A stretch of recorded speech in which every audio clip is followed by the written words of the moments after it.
Bonjour, municipal 2020, c'est dans moins de 2 ans et ça s'agit déjà en coulisses, à droite notamment. Ils sont plusieurs dans les starting blocks, Étienne Blanc, Pascal Blache, le maire du 6e, et Stéphane Guillan, le président du groupe des élus LR et apparenté à la ville de Lyon, qui est notre invité aujourd'hui. Bonjour. Bonjour.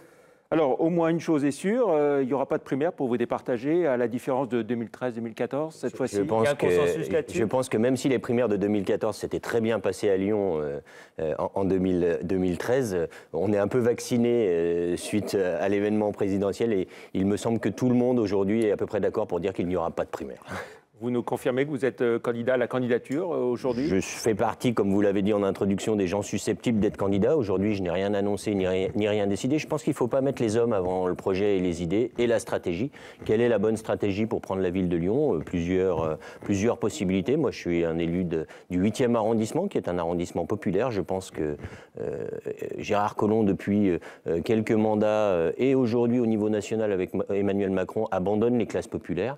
Et je pense qu'il faut aller chercher ces gens-là, aller chercher ces quartiers pour avoir une chance de gagner Lyon. Ça veut dire que pour être maire de Lyon, il vaut mieux être élu du 8e que du 6e, par exemple? Je ne dis pas que ça veut dire que ça veut dire ça, puisque avant d'aller chercher le 8e, il faudra garder aussi le 6e. Mais je dis qu'à un moment, il faudra chercher à gagner des arrondissements. Et ces arrondissements, ils ont une sociologie populaire qu'il faut aller travailler. Et c'est un sujet que je connais très bien.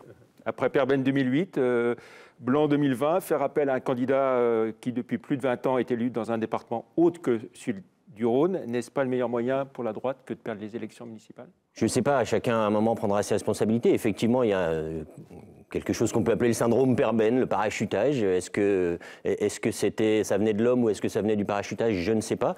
On a ce risque avec l'hypothèse Étienne Blanc. Maintenant, Étienne Blanc est quand même quelqu'un dont la compétence est reconnue par tout le monde, quelqu'un qui est plutôt posé, un homme de dossier, qui peut aussi rassembler derrière lui. La première condition pour éventuellement gagner 2020 sera d'être rassemblé. Si on part divisé, si on ne part pas tous d'accord derrière quelqu'un, ça ne vaut même pas le coup de partir.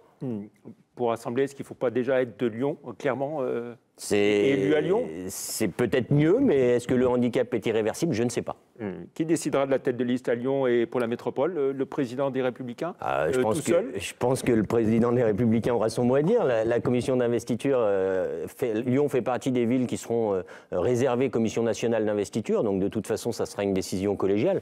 Je pense que Laurent Wauquiez, en tant que président du parti et de président de région, aura son mot à dire, même si il ne décidera pas tout seul. Alors, au sein du groupe LR à la ville de Lyon que vous présidez, donc Michel Avare est parti chez les non-inscrits, il ne fait plus partie du groupe. Emmanuel Hamelin et Nora Béra ont quitté le parti LR, il reste dans le groupe, mais à la ville de Lyon.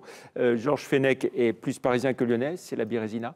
Non, c'est pas la Bérésina, comme vous l'avez dit tout à l'heure. Je suis président d'un groupe qui s'appelle LR et Apparentés. Certains ont fait le choix de quitter le groupe LR pour s'inscrire chez les Apparentés. Je parlais il y a 5 minutes de la nécessité d'avoir un large rassemblement. C'est ce qu'on fait au groupe.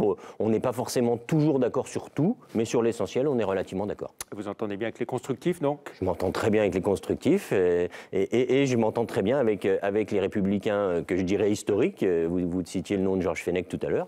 Et à un moment, c'est aussi le rôle d'un président de groupe d'être capable de faire cette synthèse. Vous avez gardé de bonnes relations avec Bruno Le Maire, que vous avez soutenu à la primaire? J'ai gardé de bonnes relations avec Bruno Le Maire, que j'ai soutenu à la primaire, même si je ne partage pas ses choix.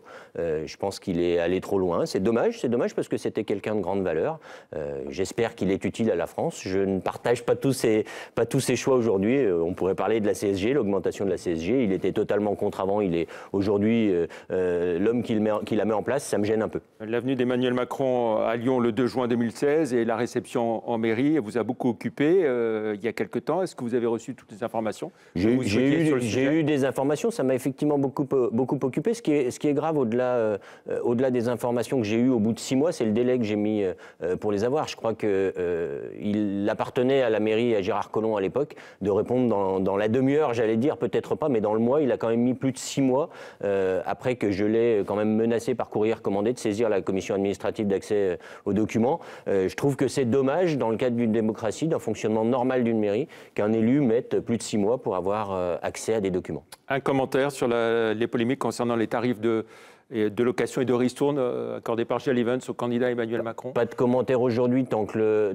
la lumière n'est pas faite. À titre d'information, Philippe Cochet à la métropole s'est ému de l'utilisation du siège de la métropole par le candidat Macron, du siège de la métropole à Paris, de la permanence de la métropole à Paris pendant la campagne électorale. Il a fait une demande pour accéder au compte de campagne d'Emmanuel Macron.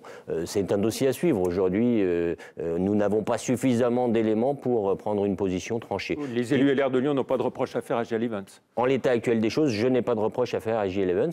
En revanche, je me pose la question, et c'est la question que je me posais en juin dernier suite à la réception d'Emmanuel Macron, je me pose la question de savoir quels moyens de la ville de Lyon ont pu être mis à disposition d'un éventuel candidat. Ça, c'est la vraie question aujourd'hui. Voilà. Et puis une mission, pour revenir aux sujets municipaux, une mission d'information sur le patrimoine. Au prochain conseil municipal, nous avons fait une demande officielle pour avoir une mission d'information et auditer le patrimoine de la ville de Lyon, la politique foncière, de partir d'une photographie, quel est le patrimoine aujourd'hui de la ville de Lyon, quel est l'objectif à terme, quels sont les besoins et comment on fait. Je crois que c'est important parce que c'est le patrimoine des Lyonnais avant tout. On suivra ça, bien sûr, conseil municipal sur TLM. Ça sera le lundi 28 mai.